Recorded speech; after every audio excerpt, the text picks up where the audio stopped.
Hey guys, I'm Tyler and welcome back. We are outside again because about a year ago we made this thing right over here, which we dubbed the world's greatest swing set. And I got to thinking about what can make the world's greatest swing set better. And the only thing I could come up with was to add on the world's greatest obstacle course. So we have added on, and right over here we now have an obstacle course. I don't know if I would call this one the world's greatest, but we're putting it next to the world's greatest swing set. So here we have the world's greatest obstacle course.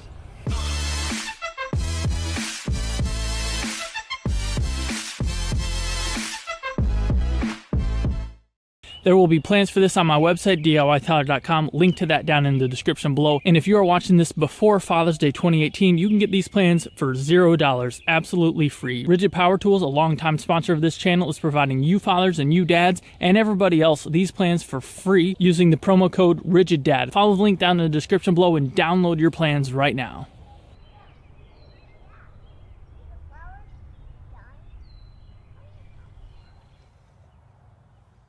The obstacle course is not nearly as large as the original World's Greatest Swing Set design. It is 10 by about 5.5 feet wide. You still want to lay out where this is going to go in your yard, so we measured that out so it was aligned in our yard with the original World's Greatest Swing Set design, so we didn't have a big staggered mess of object. As you can see here, I am using a cordless miter saw, which is a super handy tool to have, but don't let that stop you. You can easily do the same cuts with a speed square and a circular saw. Actually, at a lot of points, it saves time to not have to move these long pieces around to the miter saw, and you can make the cuts quicker by taking your tool to the object.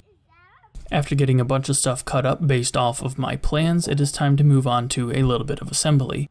The first frame side that we're going to be building is going to be for the ladder wall, and this consists of 3 4x4x10s and 2 2x6x10s. Everything is fastened together with 6 2.5-inch screws and 2 4-inch structural screws. Make sure everything is nice and square before adding multiple screws to each corner.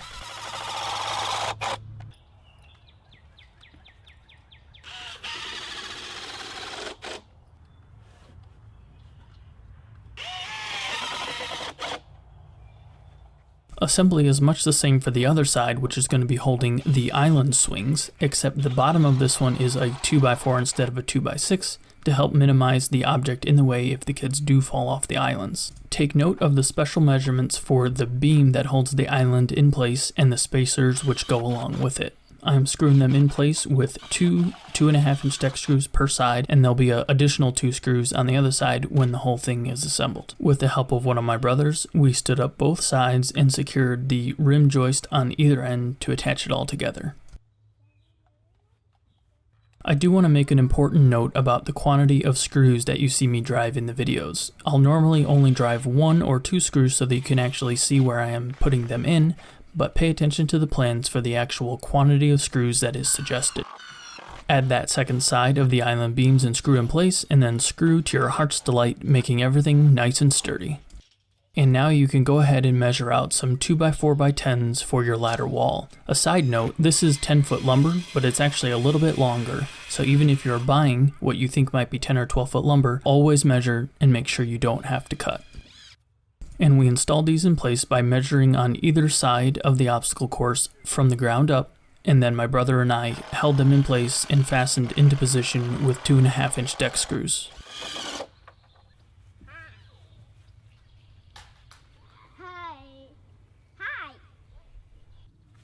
Now moving on to the monkey bars. The monkey bars are assembled out of 4 2x6x10s. 2 of the 2x6s are measured and 15/16 holes are drilled through to accept a 3/4-inch EMT conduit.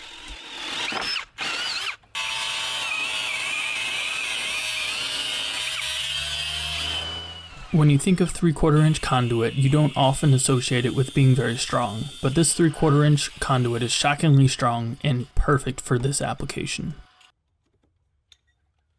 Once you have your conduit cut, insert it into the holes, and then using some 2.5-inch deck screws, attach that first beam with the holes in it to a 2x6 without holes in it, and this will create the beam for one side of your monkey bars. Do the same for the other, and then attach it together.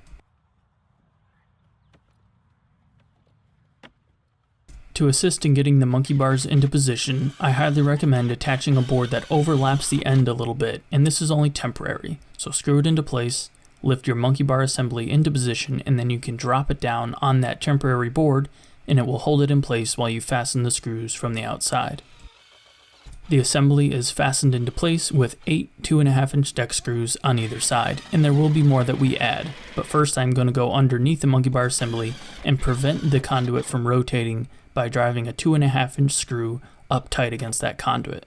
And then I will be adding some angle brackets with 4 1.25-inch deck screws per bracket to sturdy everything up and hold those monkey bar beams permanently in place. The decking for above the monkey bar and ladder assembly is all cut to length and fastened in place with 2 deck screws per rim joist. The deck boards on either end will have to be cut to accept the railing post, which we will show installing later on in the video.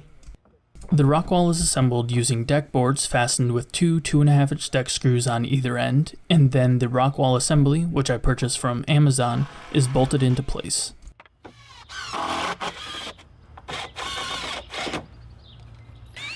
There is no particular order or madness to how we installed these fake rocks, but I would say try to make it a little bit challenging for the kids, as it will be more fun. I saved an immense amount of time by cutting off the head of an Allen wrench and fastening that into my drill to screw the bolts into place.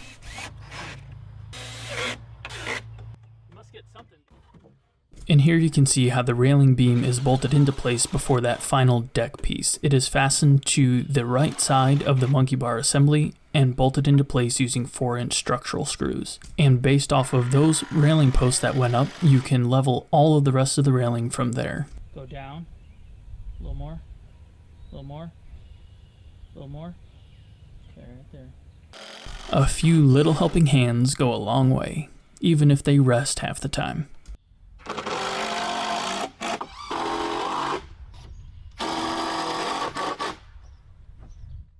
The railing boards are cut out of the dog ear fence boards available at your local home center. You can get 2 railing boards out of 1 fence board.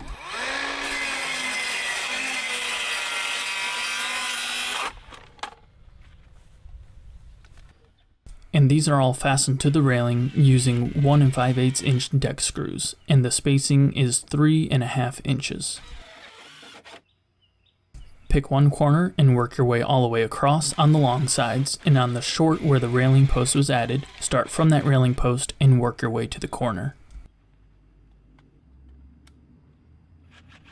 And while you're up there, it's a great time to grab a sawzall and cut off the tops of these posts.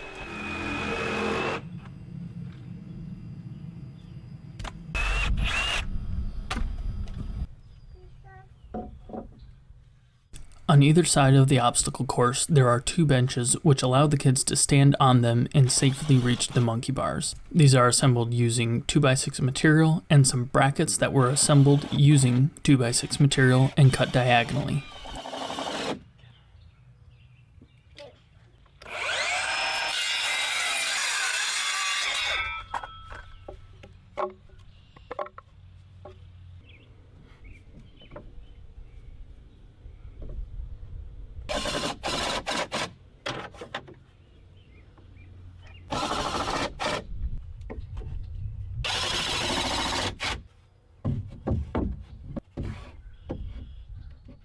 Might be a good idea to use a circular saw to clip off that corner and make it a bit safer.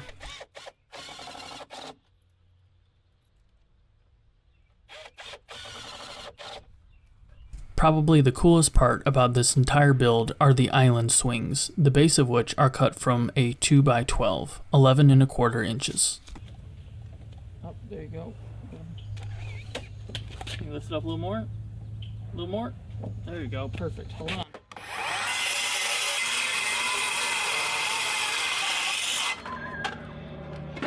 Once you get 5 of those bases cut out, it is time to turn them into circles. Now I have access to a bandsaw, so I'm going to be using that and a circle cutting jig to turn these into circles in a blink of an eye, but you can absolutely use a jigsaw to achieve the same results.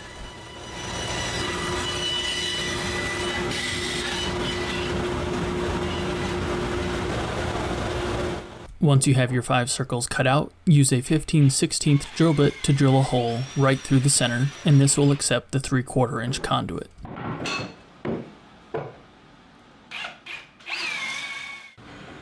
I cut that 3/4 inch conduit for the islands, 5 pieces, using my angle grinder.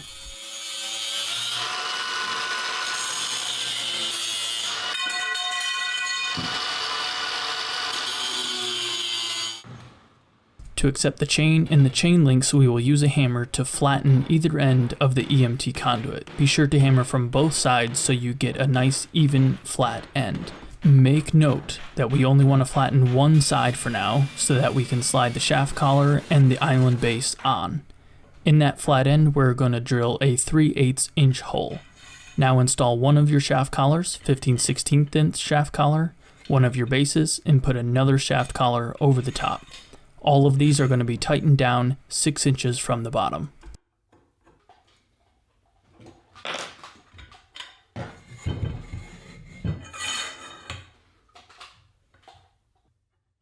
Then go ahead and flatten and drill your hole on the other end of the island swings. On the top of the swing, we are going to add a length of chain that is 3 links long and a chain link bolt. On the bottom, we are going to add a length that is 5 links long and a chain bolt through that hole and thread it into place.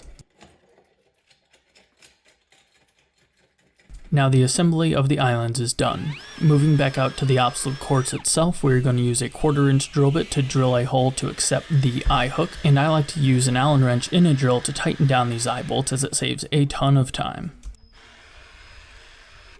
Once you get the eye hook where you want it, use a pair of channel locks to open up that hook and install the island. Tighten it down, and then drill the hole and install the eye hook in the bottom so you know where it's going to go with the island hanging overhead, and repeat the same assembly. And do it again and again and again until you're done and the kids are ready to try it out. Okay. Hey, Sarah, go, Sarah.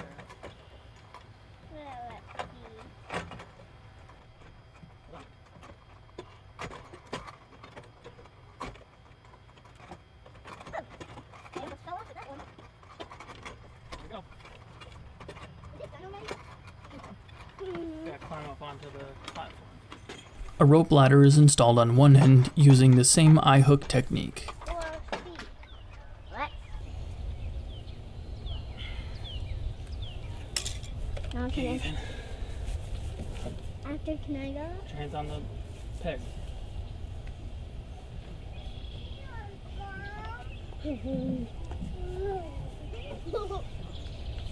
Are we gonna go up here? Yeah. Hold on though, I gotta get you different handles. We'll go get them. I added a couple of gate handholds in certain locations to help the kids get up onto the platform. And a quick walk around, there we have the rock wall, the ladder wall, the cat, the rope ladder, and the islands.